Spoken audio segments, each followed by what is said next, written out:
Thank you so much, Mashirima Kapombe, for this chance. And of course, we're here at the current office, which is the official residence of the Deputy President of the Republic of Kenya, Rigathi Gachagua. Good evening. Good evening, Sam. Yes, and thank you for speaking to us, which we have to say from the onset that it is at your request to have this conversation. And let's begin from the latest, because we've seen you in the city going around and speaking to the people. You sound angry. Why are you angry? No, I'm not angry at all. I'm an easy guy. I went to talk to the people of Nairobi because they have been seeking me out for a while because they have had various challenges.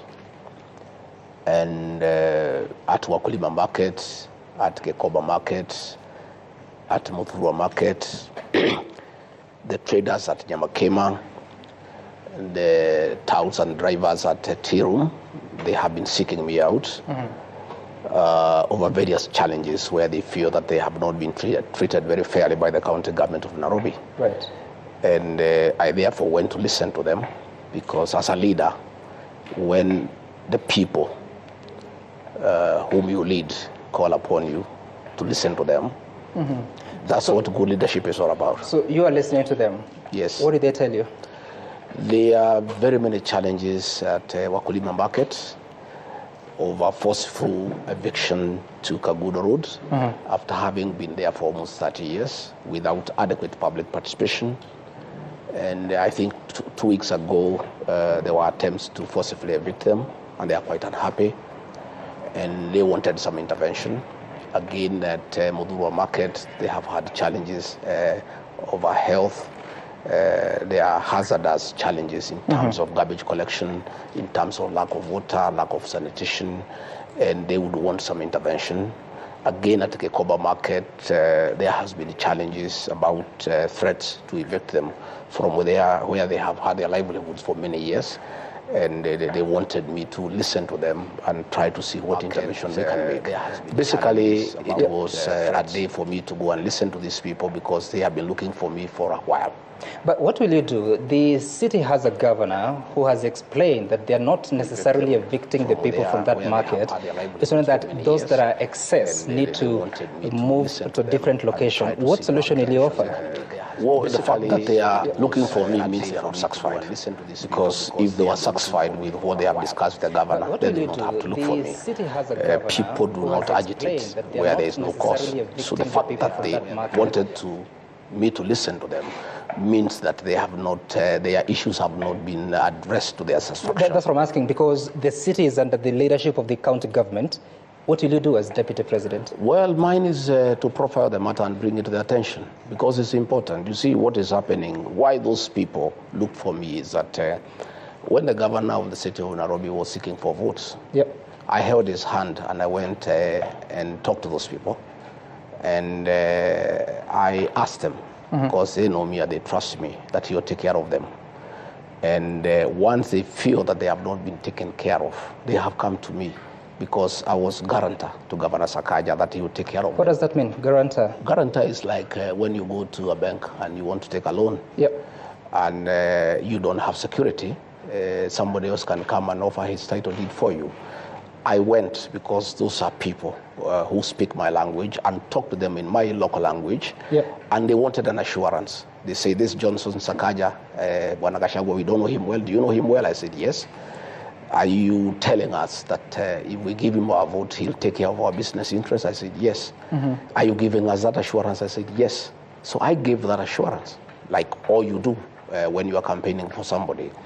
And therefore, when probably they have felt that the governor has not treated them well, as a guarantor of Governor Sakaja, they have sought me out and asked me questions, hard questions. That's what I'm asking. What are you going to do? Because there's separation of powers. The fact that we are discussing the matter with you here just hold on, Deputy President. The separation of roles between the national executive and the county executive is quite clear. You cannot supervise a county government, can you? I am not pretending to supervise the county government. Advocacy is part of governance. The fact that the matter is being discussed here is good enough. It means the matter has gotten the right attention. I've seen the governor has written a big reply. That is good enough, because If I had not gone there to listen to them, he would not be replying to that matter. The fact that the matter has been brought to light is good enough. And that is what leadership is all about. Because at my level, I've given it high profile. Everybody knows there's a challenge. The governor knows there's a challenge. It's incumbent upon him now to deal with that challenge. But I have undertaken, my rightful role as guarantor to Governor Sakaja to those people by going there and give them an ear and listening to them. And because of the publicity that has gone with the tour, the matter now is under discussion, which is a good beginning point. Interesting. And of course, we'll get back to that later on. But first, that was not the only issue that you were talking about while in the city. You also said a few things that I want to reference just a little bit. Mimi siwezi kubali mambo ya uongo, ndio kwa maana wananipiga vita. Kama mko na shida na mimi, kujeni munishtaki kwa wananchi. Who are you talking about? Some you know what is happening, and I had hoped probably before we get into that discussion, we'll discuss matters to do with what I do. And no, we'll get there. We're just coming from the matters arising from the events that you had in the city today. What I am saying is that it is everybody's knowledge that I'm a truthful person. And many people are uncomfortable with that truth. When I raised that matter of Wakulima market, I was called all sorts of names, including being called a tribalist. Given the fact that majority of the people in that market come from my community, matter beyond my control. And it was assumed that I'm talking because probably they come from my community. Far from it. In that market, there are traders from all communities. And when I bring these matters to light, many people have a problem with me. And the fact that I insist all the time that we honor pre-election pledges. There are things that we promise the people. We went there with Governor Sakaja and promised the people of that market that under our administration, their business can only flourish. It cannot become worse. We agreed that our administration will never oversee demolitions and evictions. Those traders were being evicted there about 10 years ago in a very brutal manner. And I talked about it. And many people are uncomfortable with that. And what I'm saying is that anybody who has a problem with my conduct, you go and report me to my employer. My employer are the people of Kenya. These are the people who employed me. Go to them and say, well, Rigathi Gachagua, Deputy President, is becoming a nuisance. He's complaining that you people are being harassed. We want to report him to you and ask him to shut up. And he shouldn't keep on bickering and saying that you people are being mistreated. That's what I was saying. Those are my employers. You go and report me to them. You said that the people that trade in Wakulima market are not necessarily from one community. But then again, in some of those instances, you spoke in your mother tongue, Yes, Kikuyu. I did. And some are using that to say that you're being a tribal leader. I did. I spoke in my mother tongue. When I looked for votes for Governor Sakaja, I spoke in mother tongue. He didn't have a complaint. He was quite happy. He was all smiles. You see, some communication is not what you say, it's being understood. You talk to a people, to a language that they understand better. When I was looking for votes for President William Ruto, for Governor Sakaja, in meetings where the majority are people from my community, I spoke in my mother tongue.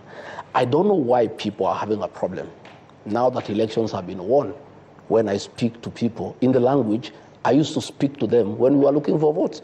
What was good then is still good today. But that time you were not deputy president. Now you are a national office. But that does not... Just hold on. The president is a symbol of authority. I mean, a symbol of unity in the country. You are the deputy president, principal assistant. Maybe would be held to the same standard. Does it not bother your conscience? Not at all, because the fact that I'm deputy president does not diminish my heritage and where I come from and my language. My language still remains intact. And some, let me tell you, communication is about being understood. It doesn't matter what language you speak. You speak the language that people understand. Even if more than 40 communities of the Republic do not understand what you say. But they were not in that meeting. But they're hearing you. But the people you are addressing, we were addressing specific issues in Wakulima market. Those issues are specific to those people. You talk to them the language that they understand most, so that you agree and you understand each other. You've just told me that the Wakulima market is not just the Kikuyu community. There are other communities that trade there. I spoke 70% in Swahili. Yeah. And 30% I spoke in Kikuyu because the majority asked me to speak in Kikuyu. We have some mothers there who don't understand Kiswahili properly. We have some old men who have lived there in that market who have not lived in that market for a long time. And they told me, our son, we want to hear, what are you telling us? What assurance are you giving us? And when I went there, I talked to them in my mother tongue for them to vote for Governor Sakaja. It cannot be when they are crying, when they are complaining. I cannot talk the same language. And I talked to them when I was appealing to them to vote for him. You said, wale wanaopanga hii upuzi wasiharibu hii Kenya. Hii Kenya imekuwa na matatizo mengi. Wakijaribu hiyo maneno, Wakenya hawatakubali. What is being organized? Nini inapangwa? You know there are many schemes that are going on every day. You have seen meetings. You have seen meetings of trying to divide the people of Mount Kenya region. You have seen meetings of undermining the deputy president. You have seen people being called and being offered money to impeach the deputy president, to remove him from office, and all that nonsense that is going on. And I was saying, you see, some are elected by the people. And I asked the people directly whether they have a problem with my leadership. And they said they don't have. I drew my mandate directly from the people. And what I was saying, anybody who has a problem with my leadership, anybody who has a problem with my conduct, has every business to talk to my employer, the people of Kenya. Okay. Those are the people who make decisions over my conduct. Those are the people who can appraise my performance. Those are the people who can give an opinion as to what they think I'm doing, whether it's right or wrong. Okay, you're saying that people have been offered money to remove you from office. How so? It's the worst kept secret in Kenya. I leave it alone. No, but you're talking about it. How much money has been offered? Well, it's neither here nor there. I think let's go for more informative discussion. No, we will get there, Deputy President. We just want to dispense with this because you're the one who is saying it, that people are being offered money. Indeed, that's a crime, isn't it? Yes, of course it's a crime. So who is offering the money? You know. No, I don't know. You get to know. I don't know, Deputy President. You get to know. These things will come out as in the fullness of time. These are things that will come out in the public domain. Why would they want you out? I don't know. I don't know. What are they telling you? They'll tell us. When they want to get us out, they'll tell us. They say that I'm high-headed. Yeah, that I am too people-centered. You know, that I'm listening to people too much. You know, that I am asking people to listen to what Kenyans are saying. I don't think it's a crime. I think leadership is about the people. And for you to be a good leader, you need to listen to the people. And I keep on listening to the people myself. And I keep on asking leaders, my fellow leaders, to listen to the people. And I'll continue listening to the people. And that's what I was doing today. And I'm wiser this evening than I was in the morning when I left here. I have known many things. I am well informed. Because you must listen to your employer, because it's important that you listen to your employer. You're saying that people who have a problem with you should consult the people. In what forum? I mean, where is that in the Constitution? Consulting the people about leadership. So that they can take action against you. I mean, where do you place that in the Constitution? I'm talking about leadership. I'm saying before you take any decision on any issue, on matters governance, on matters leadership, it's important that you listen to what the people are saying all the time. And that's what I do myself. I don't, even the Constitution, 2010 Constitution, you know, gives public participation as an integral part of our governance structure. That anything that affects the people drastically, you need to listen to them. You need to go to them. You have seen many things going to court and being thrown out for lack of adequate public participation. Public participation is part and parcel of our life in this country, and more so in matters leadership, in matters governance. Deputy President, who told you there was a plan to impeach you? I am a consumer of information. When you call people, and you may talk to many people and tell them what you want them to do, and you think that you are keeping a very big secret. We get to know these things when the meetings are going on or immediately after the meeting. Meetings have been held in Nyahururu. We know what was being discussed. Meetings have been held in Kitusuru, in the house of a cabinet secretary. We know what was being discussed. We know the amount of money that exchanged hands. How much All is these things are in the public domain. How much? Never, don't worry. Are you interested in the money yourself? Don't worry about, I don't think anybody will offer any of that money, so you shouldn't be worried about the amount. But all these things that are happening, people know, and some. Now, let nobody underestimate the intelligence of the Kenyan people. The Kenyan people are very intelligent people, and they have come of age. And as I listen to people today, even when I was going to explain to them what is happening, they say, no, don't even bother. We know. Deputy President, the interesting bit is that you're revealing information, but halfway. You've just now revealed there's a cabinet secretary who hosted a meeting in Kitisuru. Who hosted the other meetings? Who organized them? Some have told you. Deputy President, the interesting bit is that you're revealing information, but halfway. You've just now revealed there's a cabinet secretary who hosted a meeting in Kitisuru. Who hosted the other meetings? Who organized them? Some have told you. You have seen the meetings yourself. I've just told you what was being discussed inside those meetings. I'm giving you info on what was going on. You are aware of the meetings. The only meeting I know about is of the members of parliament that came out and said that their leader is now... That was not the real issue. No, the real issue is what I'm telling you about. In that meeting, it was discussed that they were going to be the one that was held the whole night in Nyahururu. The whole night, that was what came out is not the real issue. The one of dividing the mountain into two, the one of looking for another leader, that was not the issue. The issue is how you can force a deputy president out of office. That was the issue. It was the real issue that was being discussed in that meeting. And people know, and they reported to us, many people, most of them were coerced into that meeting. They were intimidated in 15, were not even there. And most of them, the Honorable Mother Wangari, denied that she had not participated. The Honorable Munyoro, the MP for Kegumo, wrote a letter saying he was not part of it. There was a lot of coercion, there was a lot of intimidation, there was a lot of bribery. Coercion from who? Yeah, for those who have the capacity to coerce. Who are those? Pressurize. You can describe them without naming. You know them. I don't know. Well, you live, you get some, you are an adult. You have been around for a long time. I can confirm I am, yes. But I don't have that information. No, you do. You will find out with the time. And as these conversations are going, because you're saying that there are people who are refusing that they were part of that meeting, there are those that accuse you that you bully people, that you don't listen to the people. In your own county, home county that is Nyeri, I think most of the members of parliament, if not all, have stepped away from you. Why is this? I don't bully anybody. I'm just truthful. I ask members of parliament. Let's unpack that. What does truthful mean? I just ask the members of parliament to listen to the people, to listen to the ground. They call that bullying. It's not bullying. It's just being truthful. People don't want to be told the truth. We have a problem in this country. People want to live a lie. Those members of parliament from my county are very good people. But they had a lot of coercion and intimidation. But it doesn't, just being truthful. People don't want to be told the truth. We have a problem in this country. People want to live a lie. Those members of parliament from my county are very good people. But they had a lot of coercion and intimidation.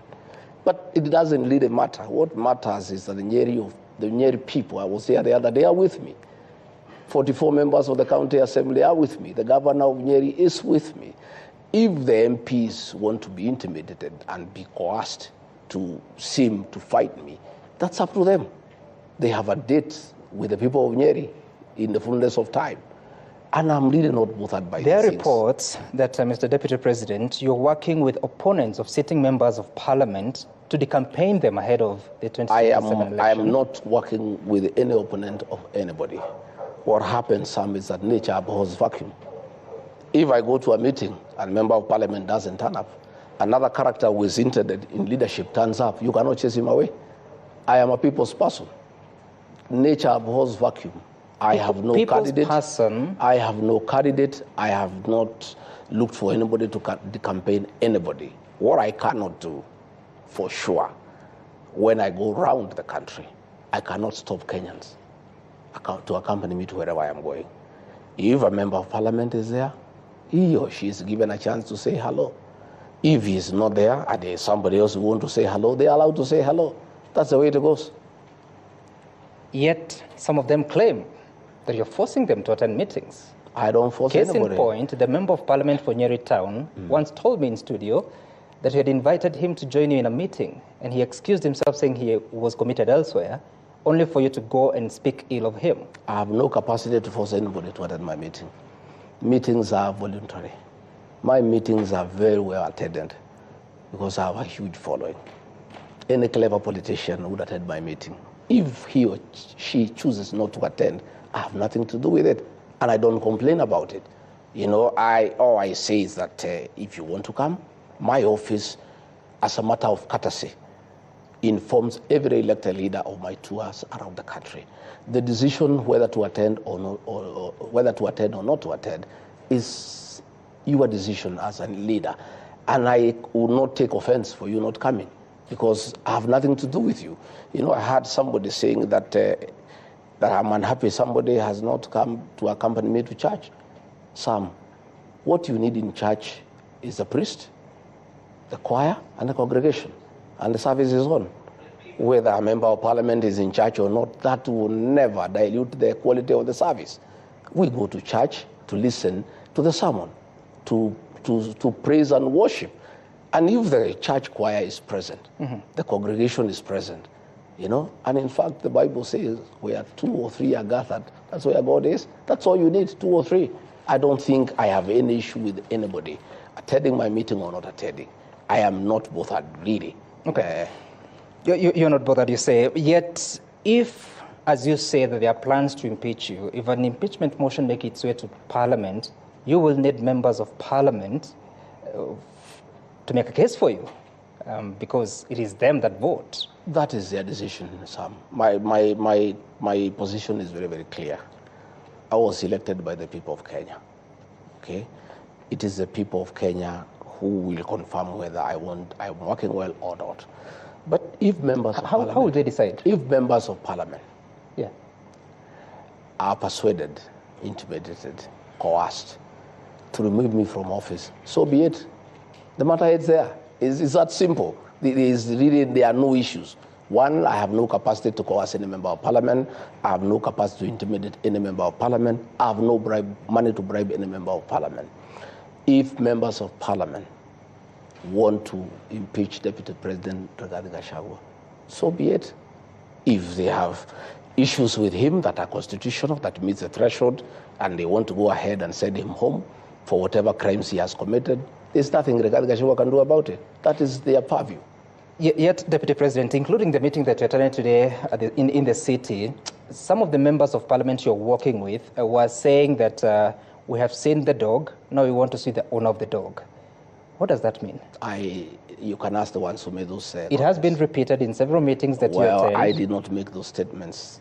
Those are questions you can ask those who made Are you concerned that such kind of language is being used in your presence? Well, all kinds of languages I've used in many meetings, including where I am personally abused. And that is what is happening. The country is in that mood of abuses, of tough talk, of campaigning, and there's nothing I can do. I have not started it. Does it bother you? It bothers me a lot. So what are you going to do about it? Well, it's up to our boss to decide what should be done, because he is our party leader. He can call a PG and bring down the political temperatures, tell the members of Parliament to stop attacking each other, ask those who accompany him who abuse the Deputy President to stop, because if he told them to stop, they'll stop. Ask them to stop these night meetings. If he told them to stop, they'll stop. By your boss, you mean the President? Yeah. If he did, they'll stop. It's really him to provide leadership so that the country can go back to work. We have many challenges as a country. We have promises that we give to the people of Kenya. We have stored projects that needs to be completed. We have pending bills over 900 billion that we need to pay. We have housing program. We have health issues. We have issues of business. it is unfortunate that the country has been put in an election mood. You know, people are just talking about politics, how they'll impeach so-and-so, how so-and-so is useless, others are calling others snakes. There are all sorts of things that are going on. It's really upon the President of the Republic of Kenya, who is also our party leader, to put his house in order. What responsibility do you take for what's going on? Well, I have no responsibility because my team answers to what is going on, because we are also politicians, and if there is an onslaught against the Deputy President, he too has people who support him. If you abuse him in meetings, the team that supports him will also answer. That's what happens, because they cannot just keep quiet. So it's upon our boss, President William Ruto, to call his house to order. Have you spoken to the president? Yes, I've talked to the president several times. And I've asked him to call his house to order. Yeah, he's here to do it, and I trust he'll do it, because the atmosphere we are having, the environment we are having in the country is toxic. Kenyans are very unhappy about what is going on. How can people be meeting possibly at this time to discuss how to impeach a deputy president when the country needs a lot of work to be done, when we have roads that have stalled for years, when we have people who cannot pay hospital bills, when we have challenges of water, when we have issues of a good business environment? How insensitive can we be to the Kenyan public that we can sit to discuss on how to dispose of a deputy president who is in office when there are very many issues of very great concern to the people of Kenya? I would rather, if it were possible, all of us to agree to go back to factory settings and be very fair to the people of Kenya. We were just elected 2 years ago. We have not delivered on the promises that we give the people of Kenya. Yet we are back there now saying so-and-so is bad, talking about 2027. Even some people had started talking about 2032. People are looking for running mates. People are saying Gachagua will not be this, so-and-so will be this, so-and-so can join with the so-and-so. I mean, it's very unfair to the people of Kenya. It's extremely insensitive. And I would rather, if it is possible, our boss, President William Ruto, to call his house to order. Okay. Because if he called his house to order very decisively, this house will get into order and people can go back to work and everybody can do his work. Everybody our work is well spread out. The president has his job to do. I have a job to assist him to deliver on the mandate. Members of parliament have work to do in terms of legislation and oversight. Governors have work to do in terms of running the counties. Everybody has work to do. Okay. We have just come from an election. Right. Kenyans are very irritated by what is going on. It's really not fair to the people of Kenya. And Deputy President, you're saying you'd rather if it were possible. For how long have you been trying to speak to the president to put the house in order? I don't want to go into the issue of discussing my boss, the president. But I have told you, I've raised the matter with him. I would rather we leave it there. I believe in the fullness of time, he'll appraise himself on the situation that is in the country. But you also expressed doubt when you say you'd rather if it were possible. Yeah. I have asked him to put his house in order. So I believe he'll put his house in order, because what is going on is not sustainable. It is not right. It is very insulting to the people of Kenya, really, to get the country into the kind of toxic politics that is going on, the kind of insults on the altar that are going on, the kind of disrespect to the deputy president who is elected by the people of Kenya, in front of the president, in front of of churchgoers. What is going on is very, very unhealthy. It is not right, and it should come to an end. Okay. And as you say that, so how is your relationship with the president? My relationship with the president is okay. We have got a good working relationship. What does that mean? We work well. But you're asking him to do something because your career is on the line here, and it's not happening. My career is not on the line. By the way, Sam, those things don't bother me. I'm a very simple guy. I just came here the other day. For 57 years, I was there doing well. If today members of parliament and senate decided that I go home, my home is a few meters from here. My clothes here will not even fit in a pickup. I just take and leave. It's not that. It's about the people of Kenya. It's not about impeaching Rigathi Gachagua. If your relationship... It's what it will do to the country in terms of political stability. This is a deputy president who is elected by 7.2 billion Kenyans, who has a following of one kind or another, and who have some people who believe in him.